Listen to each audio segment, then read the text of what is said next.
important to the state of Ohio. So I will turn the podium over to Representative Work. Thank you, Mr. Speaker. I have to thank the governor for being here with us today. I am very grateful. Also for the speaker's support in this process as we introduce House Joint Resolution 3. So about 2 weeks ago, I introduced this resolution in committee, and we are to this day receiving quite a bit of momentum on this, both in Ohio and nationwide. We have teamed up with the U.S. Term Limits organization, who operates on the national level, and they have helped with really creating some momentum among our grassroots and getting the word out that this resolution is moving in Ohio. So I'd like to introduce to you what this is. If you'll give me just a moment. Okay, so today I'm proud to discuss House Joint Resolution 3, a resolution recently introduced calling for congressional term limits. This is not a partisan issue, it is a people issue. Across Ohio and across the country, the demand for congressional term limits is strong and bipartisan. According to a recent survey, 78% of Ohio voters support term limits, and 77% support Ohio taking direct action to make it happen.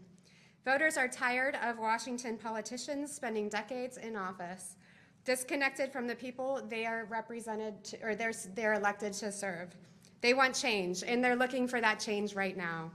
Let me take a moment to thank the two leaders. I already have done that. Governor DeSantis, Speaker Matt Huffman, both have been instrumental in the movement of this resolution here in Ohio, and it is a pleasure to stand with them here today.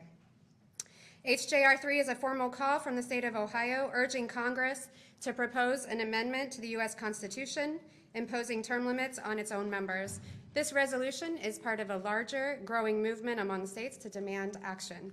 This message is simple. The states are watching, and we look for Congress to act. I want to take a moment to explain how Article 5 works in the U.S. Constitution. A joint resolution, like HJR 3, is a formal statement of the General Assembly. It does not require the governor's signature, but it goes through the same legislative process. Committee hearings, floor votes in both chambers, and caucus discussions to gain the support needed to pass. Throughout this process, I've had the chance to engage in meaningful conversations with colleagues on both sides of the aisle.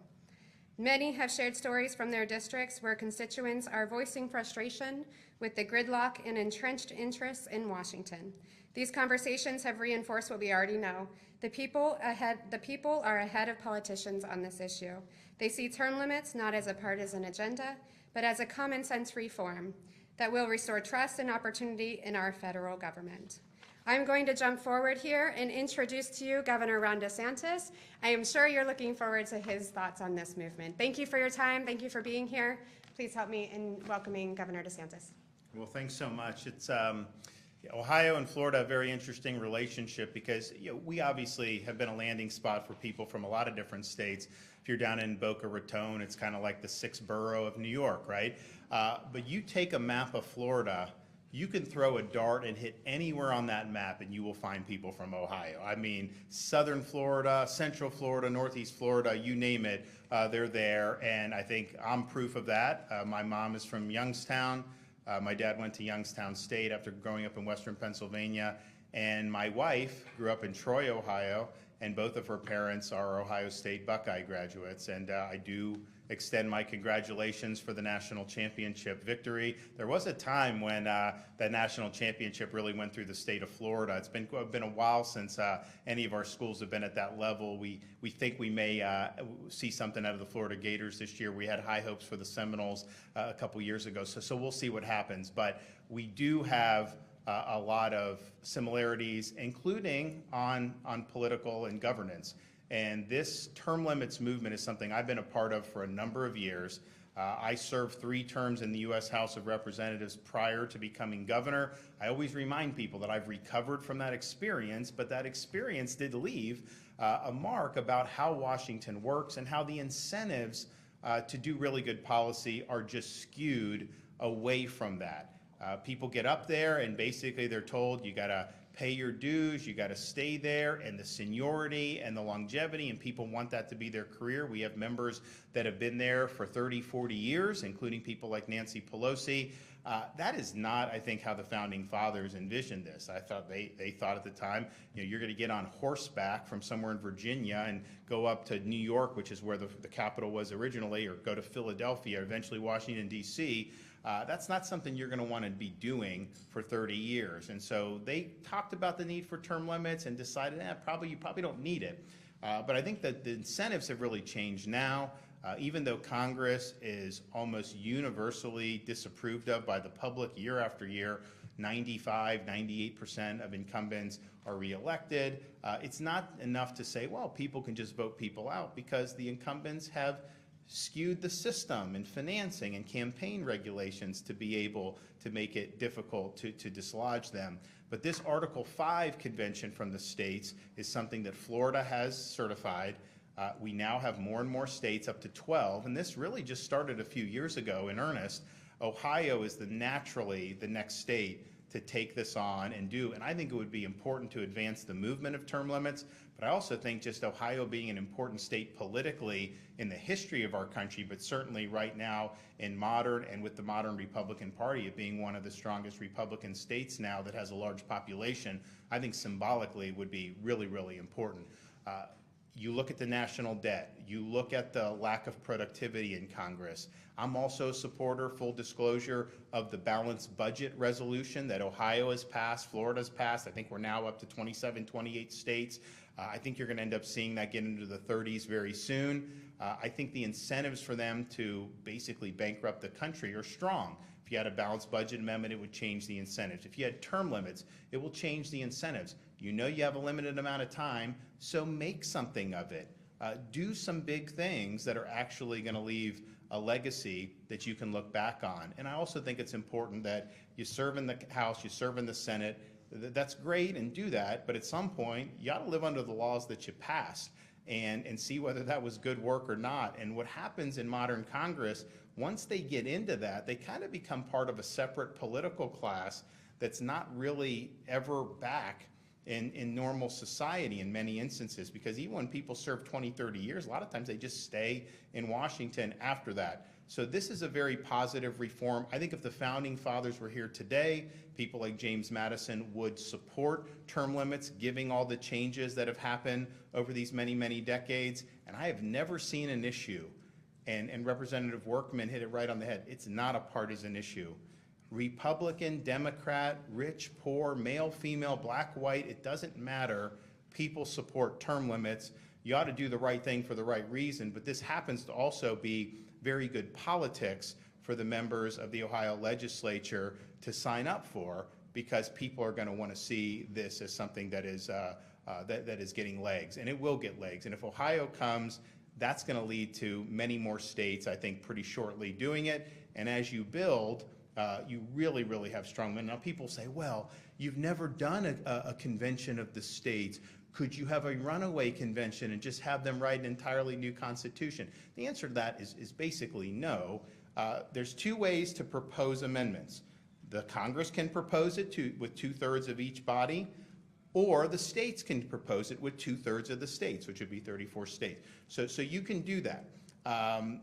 Ratifying it is the same no matter if Congress or the state proposes it. It requires 3/4 of the states of this country, 38 states, to ratify an amendment to the Constitution. I don't think 38 states are going to ratify the work of a, quote, runaway convention. But even if you're concerned about that, there's nothing preventing Ohio, if they certify this, for putting restrictions on what the delegates are allowed to do. You can have the governor recall delegates that are straying from that. I don't think it would come to that. I really don't. Term limits is popular. It could absolutely get 3/4 of the states to be ratified. Really crazy changes, like, people have talked about, oh, they could go after the Second Amendment.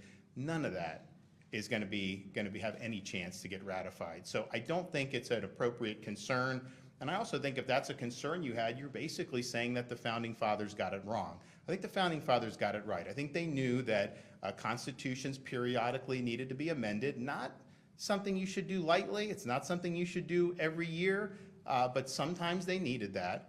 And if you lodged it only in Congress, if Congress was the problem, then the people would have no recourse to make the changes that are necessary. So the states created the federal government, not the other way around. It was only natural that the states would also be able to propose amendments to the Constitution, understanding that no matter who proposes it, the states or the Congress, 3/4 of the states must ratify any changes to the Constitution. So I commend the Speaker, I commend the representatives here at Ohio for doing this.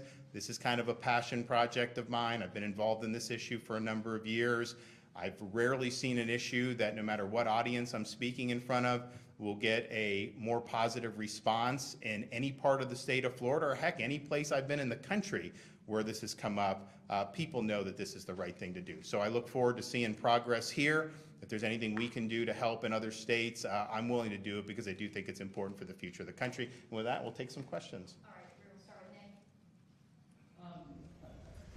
Nate. I guess you said that there would not be a runaway convention, but you did also just mention the idea of like the balanced budget amendment. So, I mean, you already have mentioned that there Well, are... that's separate. So, but if you start it up, I mean, what's going to stop the people that go into the convention from taking up both, right? well, I think if both were certified, then that would be fine. If the balanced budget doesn't have the certification, then it should not be considered. But I think it will. I think balanced budget can get certified too.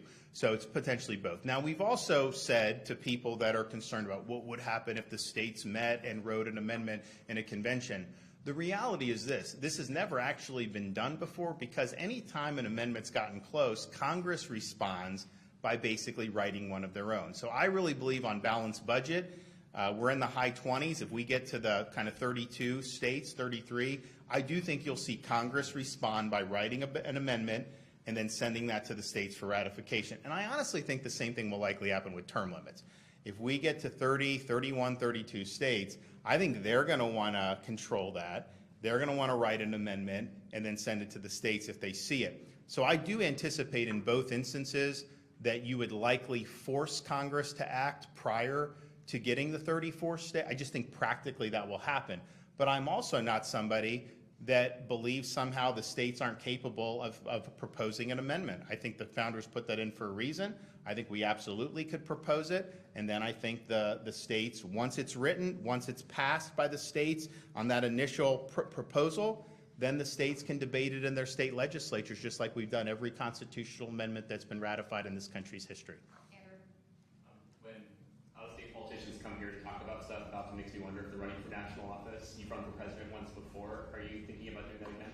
This has nothing to do with running for anything. I've been involved in term limits for probably 15 years now. I've done this as a congressman. I was the one that introduced the U.S. term limits resolution to pose limits on members of Congress.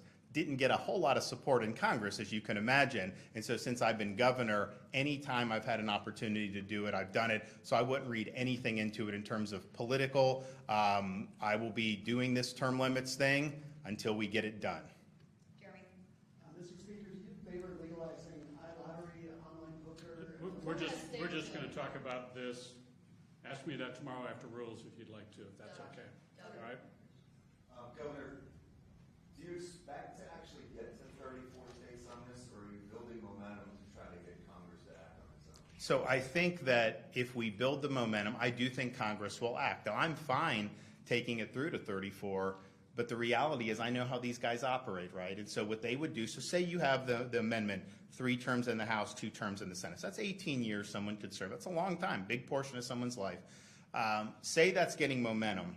I think what they would do is see the writing on the wall. They'd probably do something similar, but they'd probably grandfather themselves in. So if someone had been in for 20, it wouldn't attach until the new representative gets elected. So there's a lot of permutations where they could take it, do something that would still be positive, but maybe not quite as good. But then people like me would just say, well, a bird in the hand's worth 2 in the bush. I mean, the amendment process, if you do an Article 5 convention, would take a lot of time. If we get a dozen states to come on board pretty quickly, that momentum's there, and you get into the mid-20s, and then all of a sudden Congress is going to notice, it would be easier if Congress just wrote it and passed it, because they can do 2/3, and immediately that goes to the states, and then let the states decide. If you actually got to 34, then you'd have to have the states meet. They'd have to write it, and then they'd have to approve the proposal. then you still have the states that would have to turn around and either vote yes or no on ratification. So practically speaking, if we could pressure Congress to do the right thing, that would be the easiest route to go to get it. And look, I'm confident 38 states would ratify term limits. There's some other things that I would be supportive of for changes that I recognize may have more of an uphill battle. But even in states like California, voters have embraced term limits when it's been put to them. So I feel very confident that it would get 38 states. I've not seen an issue that's polled above 80% consistently, literally for like 3 decades. I mean, it's incredible the amount of support you have for term limits. Does Florida have term limits for state offices, and how would that compare to what you have in mind for the federal level? We do. So it's interesting.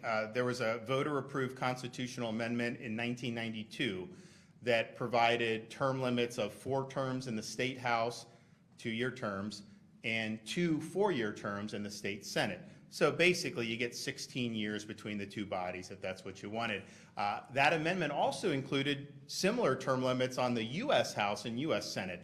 And other states were doing it at the time. That got challenged in court and went up to the Supreme Court, and the Supreme Court in a 5-4 decision said that states could not term limit their federal representatives. Now, it was a divided court. Justice Thomas wrote a very strong dissent. I'm not sure the court would come out the same way today as they did then, but I think that states should just be able to do this. I think if Ohio wants term limits for its U.S. Senate and U.S. House members, I do think that the voters of Ohio should be able to approve that as part of your Constitution.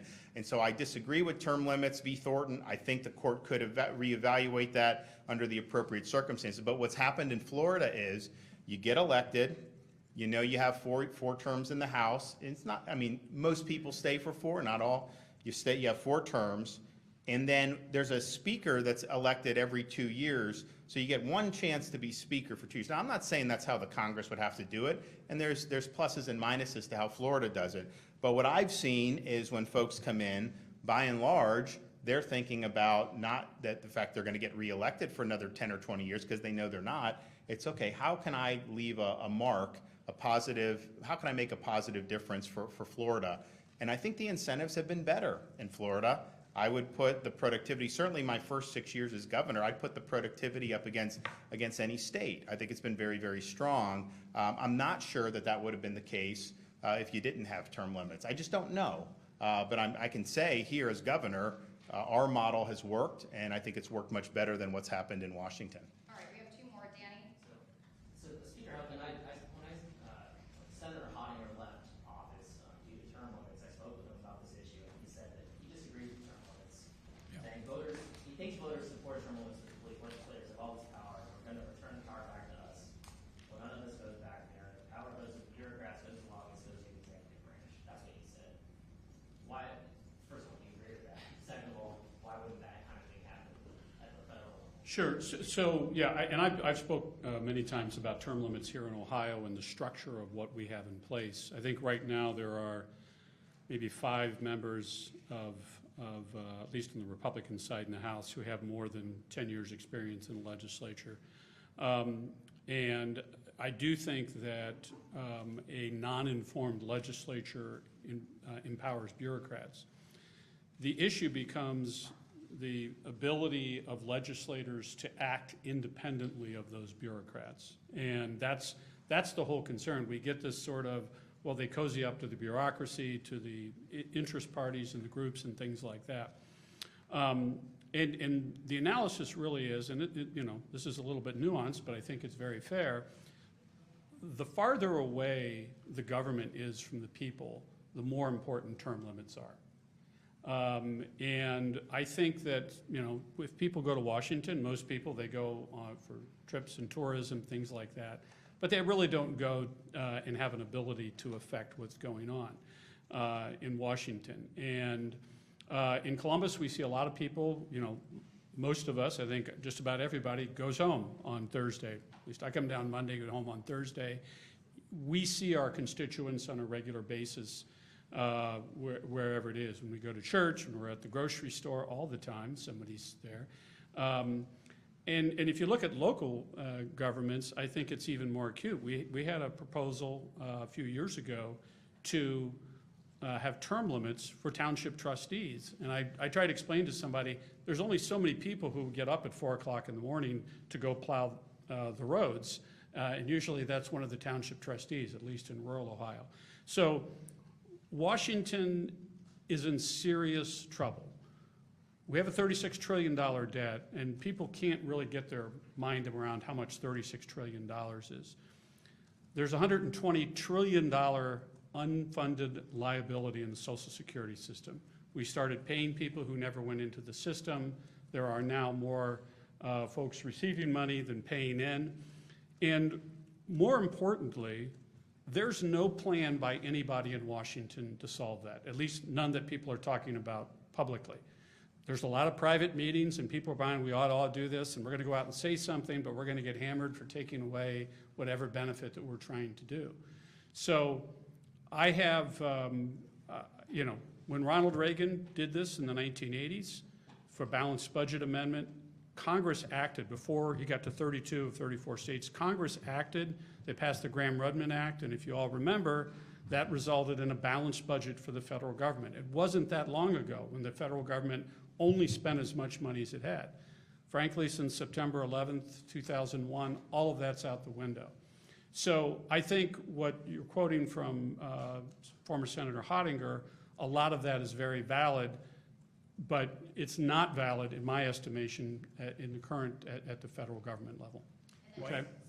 Well, just before, I mean, I'll take it, but I hear this stuff about congressional term. People say, oh, well, then the lobbyists are going to run it. Then the staff is going to run it. Who do you think has been running it now? When they do these omnibus bills, do you think that's something that all 435 of these House members are actively debating? Of course not. They are locked in a room with a cadre of staffers, maybe a handful of members. They produce some monstrosity. It's almost like, you know, the white smoke at the Vatican. All of a sudden, an omnibus, we have one. And then they publish it. And then these guys vote on it like six hours later. 1,200 pages, 1,500 pages, 2,500 pages. So all of that is done by staff. Many of these folks have been there a long time. That's now without term limits. And then obviously, I don't think anyone is going to act like lobbyists are not a major part of the process up there. So I think if you have term limits, I think there'd be an incentive to maybe clean house with some people that have been there for a long time. There's always a balance. I mean, you want some institutional memory, and I think that that's good, but you also want people that bring fresh thinking and are not just going to say, we've always done it this way, but clearly, you talk about empowering the executive branch. We have a massive, unaccountable fourth branch of government with our federal bureaucracy. The president's trying to exercise and reassert Article 2 authority over that. I think he's right to do it. Obviously, there's a lot of issues that the courts are trying to get involved with to try to stop that. But the reality is the bureaucracy has grown more powerful and less accountable over these many decades without term limits. And in fact, these members of Congress, they're more likely to get reelected if they punt more issues to the bureaucracy, because they don't want to have to go on the record on some of these things. They can punt it to the agencies and then just say, hey, you know, the agency's going to make the decisions. And so that's what's happened now under the current iteration. So I agree, you don't want staff running it. I agree, you don't want lobbyists running it. And I agree, you don't want a massive fourth branch of government. But that's exactly what we have under the current system.